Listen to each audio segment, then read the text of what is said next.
Welcome to Joyful Church. We are in 1 Peter 5 and we're now in verse 8. Let me read it to you. It says, "Be sober-minded, be watchful. Your adversary, the devil, prowls around like a roaring lion, seeking someone to devour." In this verse, Peter takes on spiritual background activity and the practicalities that has is worked out in our lives in a way that's a little bit new in the book or in his letter. He hasn't really directly touched on the power of Satan in the world today to distract, sideline, and destroy believers and their impact.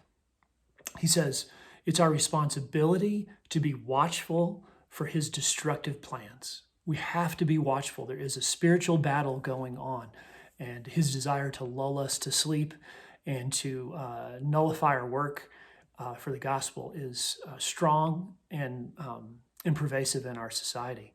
So we have to remember, though, Satan is powerful, but he is not omniscient. He is not omnipresent, among other characteristics of God that are often given to him by believers. We need to be careful that we don't ascribe to him characteristics of the one true living God.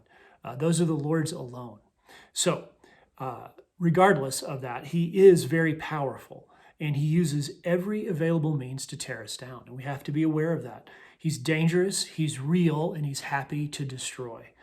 And we're reminded in previous verses that we just looked at last time that we are to humble ourselves before God first, bowing ourselves to the ground with our hearts, our minds, our souls, our whole bodies, acknowledging that he alone is Lord. And then Peter says, be sober-minded, clear thinking, wise, watchful in daily life. There are traps set in our society, in the postmodern culture that we live in, that will destroy and nullify, as I said, the work of and the effectiveness of the believer and tear a believer down.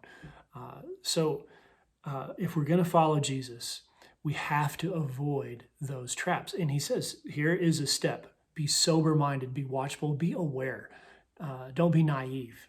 So I wonder, maybe there's a way to avoid being sidelined by Satan, which might start with just simple devotional time with God, saying, all right, what are the areas in my life?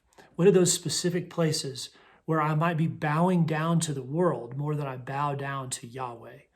Are there certain distractions, motivations, attractions of this world that I bow down to and humble myself before1 than Jesus? And so when we combine this last part, these last few verses in chapter 5 of 1 Peter, we see that taking an active, sober approach towards understanding what Satan is doing is a wise step for believers. So take that on. Hopefully I'll see you again next time.